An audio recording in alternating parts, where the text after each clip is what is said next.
Hello students, এইটো ভিডিঅ'ত class 6ৰ আছামিছৰ 11 নম্বৰ চেপ্টাৰ মাইনৰ টনচিলাইটিছ এইটো চেপ্টাৰৰ সকলো প্ৰশ্নোত্তৰবোৰ দিয়া হৈছে।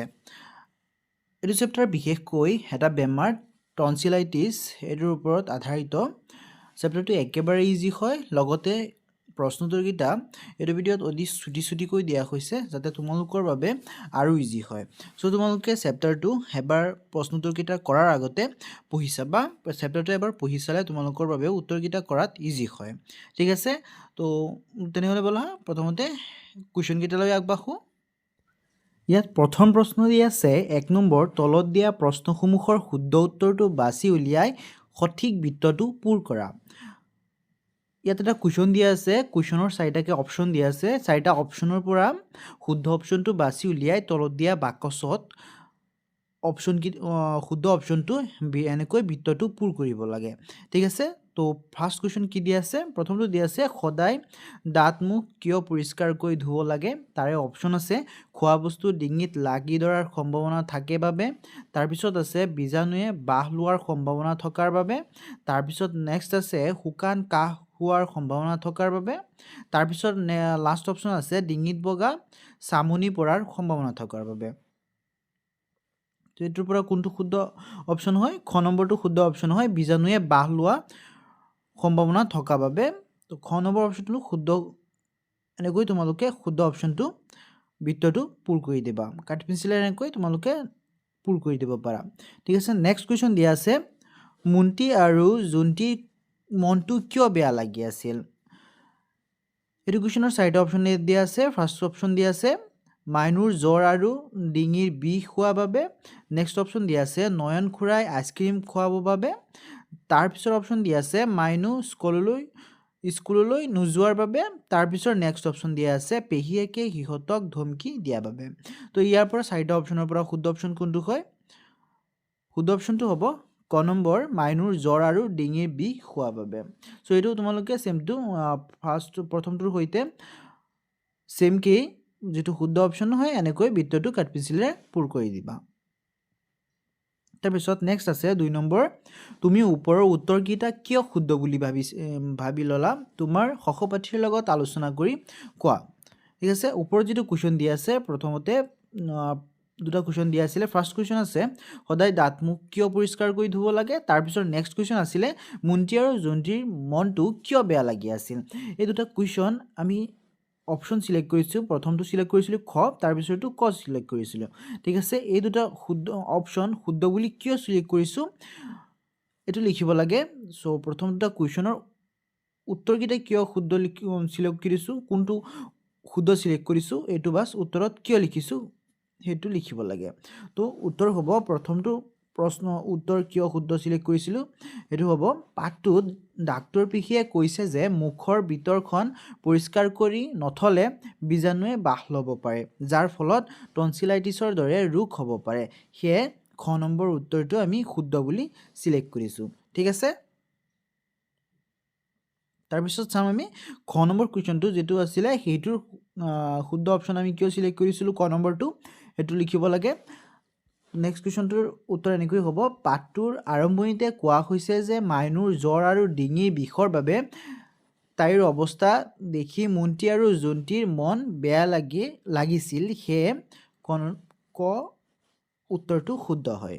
ঠিক আছে, তাৰপিছত 3 নম্বৰ কুৱেশ্যন দিয়া আছে তলত দিয়া শব্দবোৰৰ অৰ্থৰ সৈতে মিলোৱা।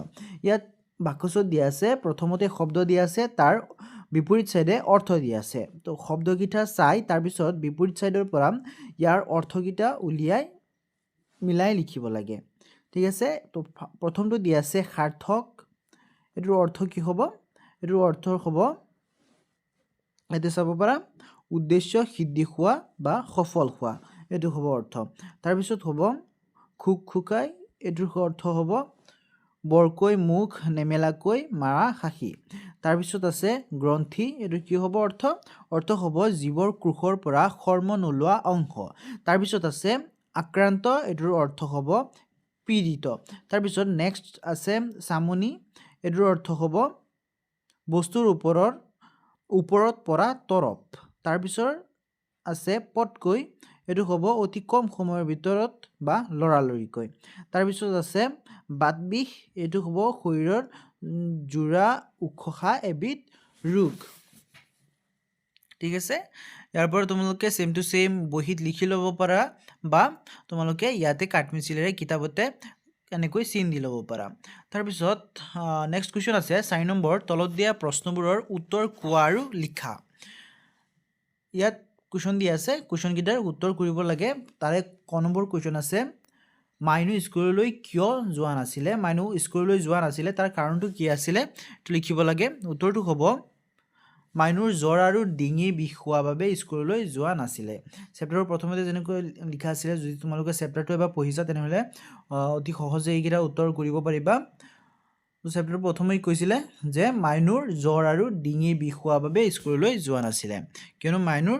টনচিলাইটিছ হৈছিলে ঠিক আছে তাৰপিছত নেক্সট কুৱেশ্যন আছে মাইনুক ঠাণ্ডা পানী খাবলৈ কিয় মানা কৰা হৈছিলে মাইনুক যে ডক্টৰে ঠাণ্ডা পানী খাবলৈ মানা কৰিছিলে কিয় কৰিছিলে এটো লিখিব লাগে উত্তৰটো হ'ব মাইনুৰ টনচিলাইটিছ হৈছিল আৰু ঠাণ্ডা বস্তু খালে তাইৰ অৱস্থা বেছি বেয়া হোৱাৰ সম্ভাৱনা আছিল হেহে ডাক্তৰ পিখিয়ে তাইক ঠাণ্ডা বস্তু খাবলৈ মানা কৰিছিলে তাৰপিছত নেক্সট কুৱেশ্যন আছে মাইনুক কোনে জুকাইছিল উত্তৰ হ'ব মাইনুক মুন্তি আৰু জুন্তিয়ে জুকাইছিলে তাৰপিছত নেক্সট কুৱেশ্যন আছে টনচিল কি টনচিল এটা বেমাৰ হয় এটো লিখিব লাগে উত্তৰটো হ'ব টনচিল হ'ল আমাৰ ডিঙিৰ ওপৰত দুফালে থকা দুটা গ্ৰন্থি যিয়ে আমাৰ দেহক ৰোগৰ আক্ৰমণৰ পৰা ৰক্ষা কৰে ঠিক আছে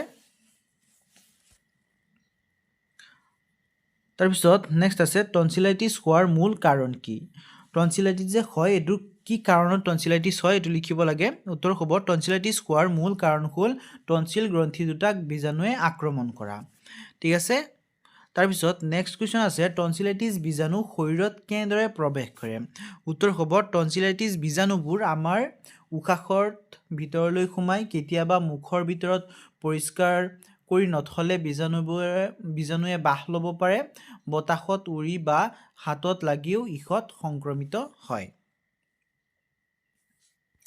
তো টনচিলাইটিছ বীজাণুবোৰ কেনেকৈ বিয়পে প্ৰথমটো কাৰণ হৈছে কেতিয়াবা মুখৰ ভিতৰখন পৰিষ্কাৰ কৰি নথলে টনচিলাইটিছ বীজাণুবোৰে বাহ ল'ব পাৰে বা নেক্সট বতাহত উৰি বা হাতত লাগিও ইখত সংক্ৰমিত হ'ব পাৰে ঠিক আছে তাৰপিছত নেক্সট কুৱেশ্যন আছে 5 নম্বৰ তলত দিয়া প্ৰশ্নকেইটাৰ উত্তৰ আলোচনা কৰি কোৱা আৰু লিখা তাৰে ক নম্বৰ কুৱেশ্যন দিয়া আছে টনচিলাইটিছ হ'লে আমাৰ শৰীৰত কি লক্ষণে দেখা দিয়ে ঠিক আছে ইয়াত কুৱেশ্যন সুধিছে যে টনচিলাইটিছৰ সিম্পটমবোৰ কি এটো লিখিব লাগে উত্তৰ হ'ব টনচিলাইটিছ হ'লে আমাৰ মুখৰ ভিতৰত থকা টনচিল কেইটা উখহি উঠে ৰঙা পৰে আৰু বিষায় টনচিল অসুখ হ'লে জ্বৰ উঠে আৰু ডিঙিৰ বিষ হয় হুকান কাহু হয় জিভাখনত বগা চামনিও পৰিব পাৰে মুখ গোন্ধাই ডিঙি ৰ হ'ব ঠিক আছে তোমালোকে ৰ কৰি ল'বা ডিঙিৰ দুয়োকাষে দুটা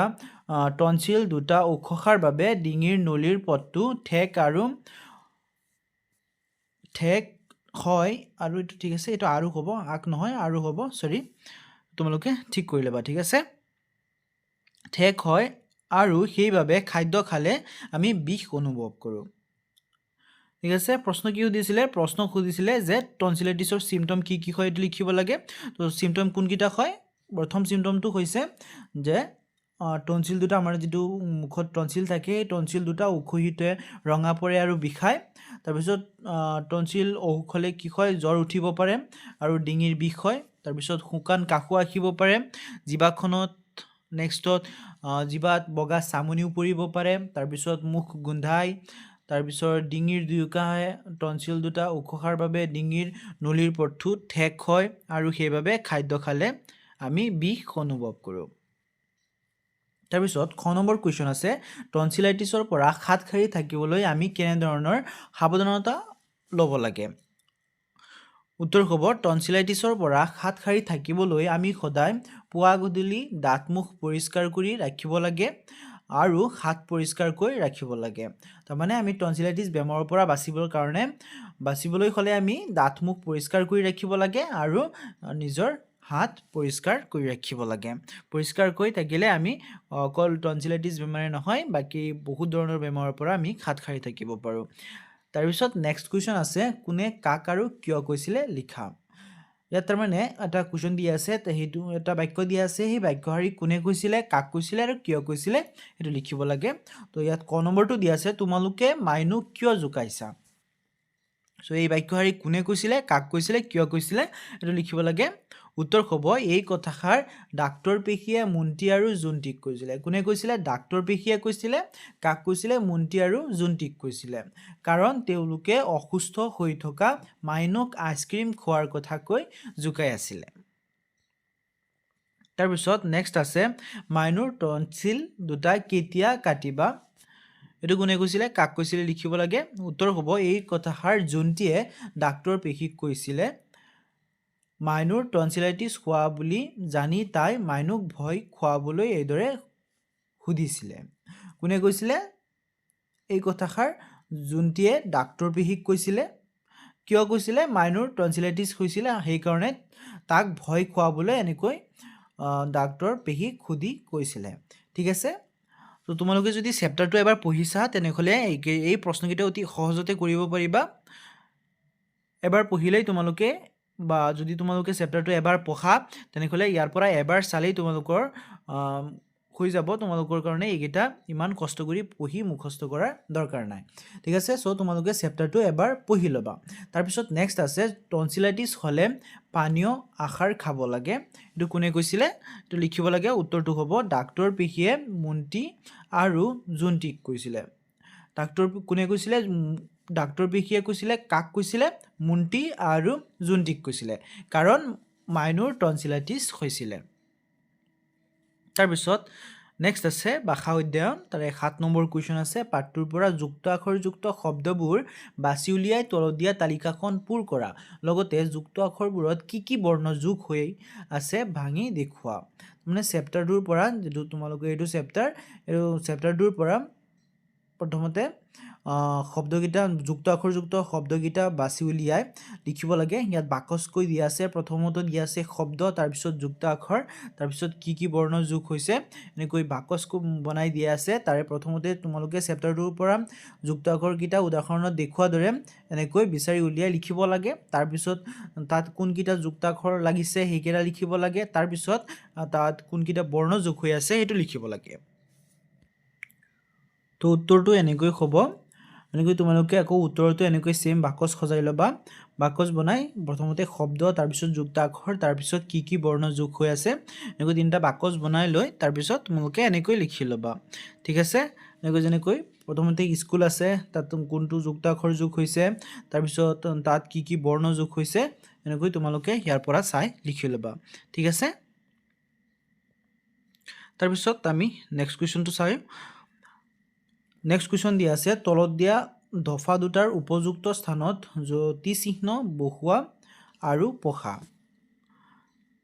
ইয়াতে জ্যোতি চিহ্ন বহাব দিছে প্ৰথমতে দিয়া আছে ক নম্বৰ বীজাণুবোৰ আমাৰ উশাহত ভিতৰলৈ সোমাই কেতিয়াবা মুখৰ ভিতৰখন পৰিষ্কাৰ কৰি নথলেও বীজাণুৱে বাহ ল'ব পাৰে গতিকে পুৱা গধূলি সদায় দাঁত মুখ পৰিষ্কাৰকৈ ধুব লাগে টনচিলাইটিছ হ'লে ডিঙিৰ ভিতৰখন বিষাই যিকোনো বস্তু খালে ডিঙিত লাগি ধৰা যেন লাগে জ্বৰ থাকেই শুকান কাহু হয় জিভাখন বগা চামনিও পৰিব পাৰে আৰু মুখ গোন্ধায় ইয়াত জ্যোতি চিহ্ন ব্যৱহাৰ কৰিলে উত্তৰটো এনেকৈ হ'ব বীজাণুবোৰ আমাৰ উশাহত ভিতৰলৈ সোমাই তাৰপিছত এনেকৈ দাঢ়ি হ'ব তাৰপিছত কেতিয়াবা মুখৰ ভিতৰখন পৰিষ্কাৰ কৰি নথলেও বীজাণুৱে বাহ ল'ব পাৰে তাৰপিছত গতিকে পুৱা গধূলি সদায় দাঁত মুখ পৰিষ্কাৰকৈ ধুব লাগে আৰু টনচিলাইটিছ হ'লে ডিঙিৰ ভিতৰখন বিষায় যিকোনো বস্তু খালে ডিঙিত লাগি ধৰা যেন লাগে জ্বৰ থাকেই শুকান কাহু হয় জিভাখন বগা চামনি পৰিব পাৰে মুখো গোন্ধায় ঠিক আছে এনেকৈ তোমালোকে ইয়াৰ পৰা সেম টু সেম লিখি ল'বা য'ত দাঢ়ি হৈছে দাঢ়ি দিবা আৰু য'ত কমা ব্যৱহাৰ কৰা হৈছে কমা দিবা ঠিক আছে তাৰপিছত নেক্সট কুৱেশ্যন দিয়া আছে খ নম্বৰ মুখ গোন্ধাই বুলি কোৱাৰ লগে লগে মুন্তিয়ে মাইনুক চিঞৰি ক'লে, মাইনুক মই কওঁ নহয় সদায় দাঁত ব্ৰাছ কৰি মুখ পৰিষ্কাৰকৈ ধুবলৈ এতিয়া মজা পাইছা ডাক্তৰ পিহি তাৰ পাছত কোৱা। ইয়াত জ্যোতিচিহ্ন ব্যৱহাৰ কৰি লিখিলে উত্তৰটো এনেকৈ হ'ব। মুখ গুন্দাই বুলি কোৱাৰ লগে লগে মুন্তিয়ে মাইনুক চিঞৰি ক'লে, তাৰপিছত এনেকৈ তোমালোকে কমাচিন ব্যৱহাৰ কৰিবা। মাইনু মই কওঁ নহয় সদায় দাঁত ব্ৰাছ কৰি মুখ পৰিষ্কাৰকৈ ধুবলৈ এতিয়া মজা পাইছা, তাৰপিছত ডাক্তৰ পেশী তাৰ পাছত কোৱা। ঠিক আছে, তাৰপিছত 9 নম্বৰ কুৱেশ্যন দিয়া আছে, তলত দিয়া শব্দকেইটাৰ প্ৰয়োগ কৰি বাক্য ৰচনা কৰা। ইয়াত কেইটামান শব্দ দিয়া আছে, শব্দকেইটাৰ বাক্য ৰচনা সাজিব লাগে। বীজাণু, সাৰ্থক, পৰিষ্কাৰ, আক্ৰান্ত, অসুখ, ঠাণ্ডা। এইকেইটাৰ বাক্য ৰচনা কৰিব লাগে। তো মানে এইকেইটাৰে লগ লগাই কেইটামান বাক্য সাজিব লাগে। তো উত্তৰটো এনেকৈ হ'ব, বীজাণু। ইয়াৰ বাক্য সাজিলে এনেকৈ সাজিব পাৰা নিজে। অপৰিষ্কাৰ হৈ থাকিলে শৰীৰত বীজাণু সোমাব পাৰে। তাৰপিছত নেক্সট আছে সাৰ্থক, এইটো হ'ব পৰিশ্ৰম কৰিলেহে জীৱন সাৰ্থক হয়। তাৰপিছত আছে পৰিষ্কাৰ, আমি সদায় নিজৰ চৌপাশ পৰিষ্কাৰ কৰি ৰখা উচিত। তাৰপিছত নেক্সট আক্ৰান্ত, দীপেন মেলেৰিয়া ৰোগত আক্ৰান্ত হৈছে। তাৰপিছত অসুখ, এইটো হ'ব স্বাস্থ্যৰ যত্ন নল'লে বিভিন্ন ধৰণৰ অসুখত ভুগিব লগা হয়। তাৰপিছত ঠাণ্ডা, শীতকালত খুব ঠাণ্ডা হয়। বাক্য ৰচনাকেইটা তোমালোকে নিজে কৰিব পাৰা। বাক্য ৰচনাকেইটা একেবাৰে ইজি হয়, একেবাৰে সহজ কেইটামান শব্দ দি আছে, এইকেইটা লগাই বাক্য ৰচনা সাজিব লাগে। তোমালোকে যদি নিজে চেষ্টা কৰি বাক্য ৰচনাকেইটা কৰিব বিচাৰা তেনেহ'লে তোমালোকৰ বাবে বেছি ইজি হ'ব, এইকেইটা মুখস্থ কৰাৰ কোনো দৰকাৰ নাই। ঠিক আছে, তোমালোকে নিজে ইয়াৰ পৰা চাই আইডিয়াটো লৈ তোমালোকে নিজে কৰিবৰ কাৰণে চেষ্টা কৰিবা। তাৰপিছত নেক্সট আছে 10 নম্বৰ, তলত দিয়া শব্দ শৃংখলটো সম্পূৰ্ণ কৰা, প্ৰয়োজন সাপেক্ষে পাঠৰ সহায় ল'বা। ঠিক আছে, ইয়াত কেইটামান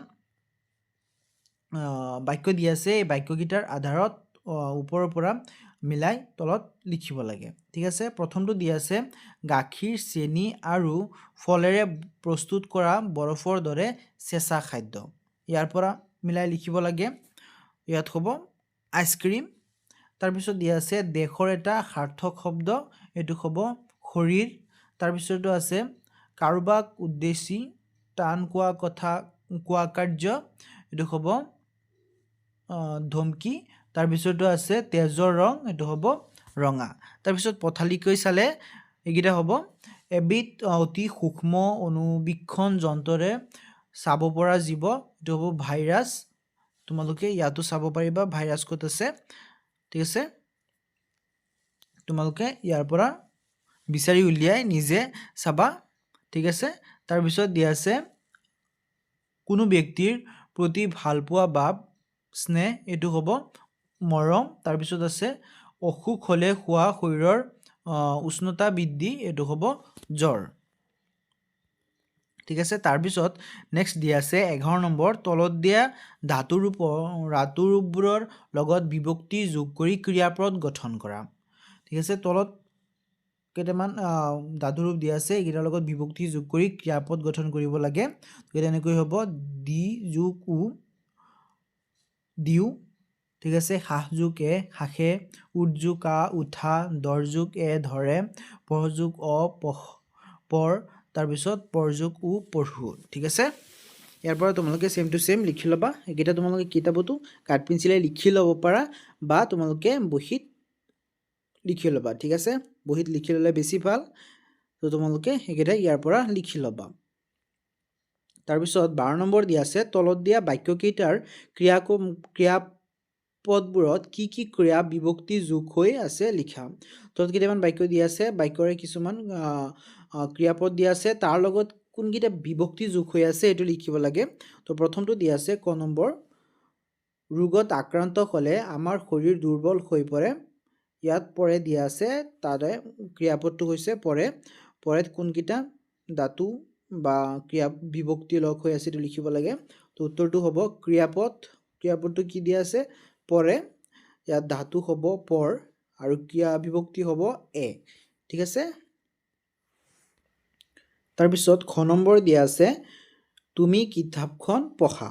ইয়াত ক্ৰিয়াপদ কোনটো দিয়া আছে পঢ়া দিয়া আছে উত্তৰটো হ'ব ক্ৰিয়াপদ আছে পঢ়া দাতু হ'ব পৰ আৰু ক্ৰিয়া বিভক্তি হ'ব আ তাৰপিছত নেক্সট কি দিয়া আছে নেক্সট দিয়া আছে গ নম্বৰ ৰোগ হলে চিকিৎসা কৰাব লাগে ইয়াত ক্ৰিয়াপদ কি দিয়া আছে লাগে সো ইকিটাৰ ধাতু কি হ'ব উত্তৰটো এনেকৈ হ'ব ক্ৰিয়াপদ আছে লাগে তাৰে ধাতু আছে লাগ আৰু ক্ৰিয়া বিভক্তি হ'ব এ তাৰপিছত নেক্সট আছে 13 নম্বৰ প্ৰশ্ন দলত আলোচনা কৰি কোৱা ক নম্বৰ আছে তলত দিয়া ছবিখন কি দেখিছা আৰু খ নম্বৰ জুয়ে পৰিলে কি ব্যৱস্থা গ্ৰহণ কৰিব লাগে ছবিটো চাই কি দেখিছে এটো লিখিব লাগে আৰু জুয়ে পৰিলে কি কৰিব লাগে এটো ইয়াৰ পৰা ছবি চাই উত্তৰটো ক'ব লাগে ঠিক আছে প্ৰথম উত্তৰটো হ'ব ক নম্বৰ এই ছবিখনত হাত পৰিষ্কাৰৰ সঠিক প্ৰক্ৰিয়া আৰু হাত কেনেকৈ ধোৱা হয়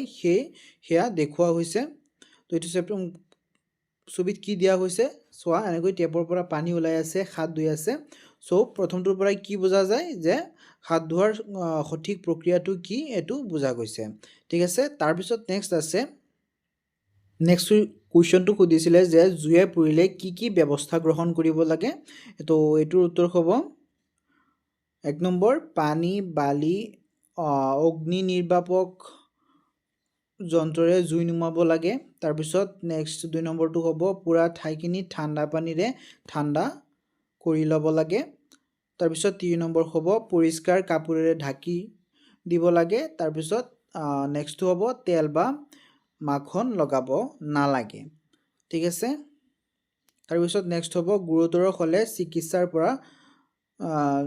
চিকিৎসাৰ সহায় ল'ব লাগে ঠিক আছে তাৰ পিছত 14 নম্বৰ দিয়া আছে ধৰি লোৱা বিদ্যালয়ত থকা অৱস্থাত হঠাৎ তোমাৰ জ্বৰ আৰু মূৰৰ বিষ হ'ল গতিকে তুমি ঘৰলৈ যাবলৈ অনুমতি বিচাৰি বিদ্যালয়ৰ প্ৰধান শিক্ষক শিক্ষয়িত্ৰীলৈ এখন আবেদন লিখিব লাগে 14 নম্বৰ এনসাৰটোত বাস তোমালোকৰ এটা আবেদন লিখিব লাগে আবেদনটো কিহৰ বাবে হয় যে তোমালোকৰ স্কুলতে জ্বৰ হৈছে বা মূৰৰ বিষ হৈছে এই দুটা কাৰণত আবেদন এটা লিখিব লাগে শিক্ষক বা শিক্ষয়িত্ৰীলৈ তো এটো কেনেকৈ হ'ব উত্তৰটো এনেকৈ লিখিব পাৰা সেম টু সেম প্ৰথমতে এনেকৈ প্ৰতি তাৰ পিছত মাননীয় প্ৰধান শিক্ষক মহোদয় বা মহোদয়া যেটো হয় তাৰ পিছত বিদ্যালয়ৰ নাম হ'ব তোমালোকৰ যেটো বিদ্যালয়ৰ নাম হয় তোমালোকে লিখিব তাৰ পিছত বিষয় হ'ব বিষয়টো হঠাৎ জ্বৰ বা মূৰৰ বিষ হোৱাৰ আবেদন যেটো হয় যদি জ্বৰ আৰু মূৰৰ বিষ দুটা একেলগে হয় লিখিব পাৰা বা যেটো যিকোনো নিৰ্দিষ্ট এটা হয় হেতু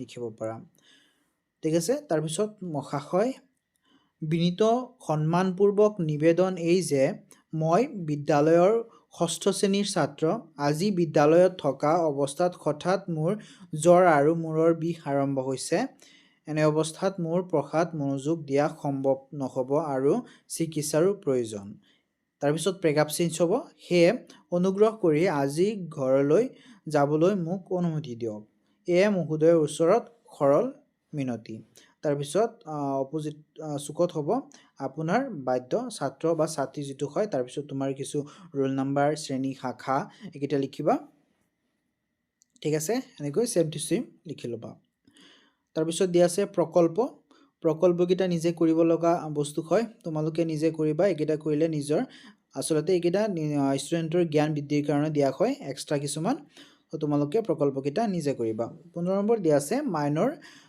টনচিলৰ অসুখ হওঁতে মুন্তি আৰু জুন্তিয়ে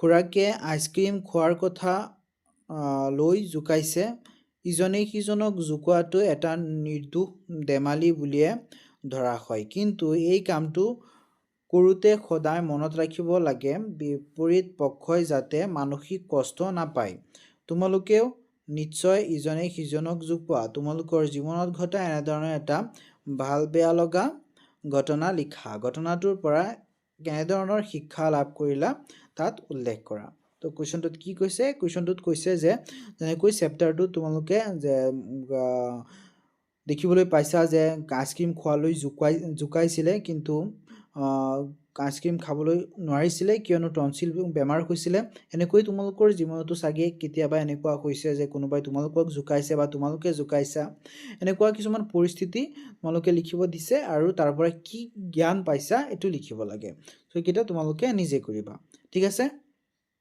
এইখিনিতে তোমালোকৰ এইটো চেপ্টাৰৰ প্ৰশ্ন উত্তৰবোৰ শেষ হৈছে যদি ভিডিওটো ভাল লাগিছে তেনেহলে লাইক কমেন্ট শেয়াৰ এটা কৰি যাবা আৰু চেনেলটো সাবস্ক্ৰাইব কৰি ৰাখিবা লগতে এইটো ভিডিওৰ প্লেলিষ্টটো চাবলৈ নাপাহৰিবা তাত সকলো চেপ্টাৰৰ ভিডিওবোৰ সিৰিয়াল কৈ দিয়া আছে তাৰ পৰা তোমালোকে যিকোনো চেপ্টাৰৰ ভিডিওবোৰ চাব পাৰিবা ঠিক আছে আৰু লগতে নেক্সট চেপ্টাৰৰ ভিডিওৰ লিংকটো এইটো ভিডিওৰে ডেসক্ৰিপচন বক্সত পাই যাবা তাৰ পৰা তোমালোকে চাব পাৰিবা ভিডিওটো লাষ্টলৈকে দেখা বাবে ধন্যবাদ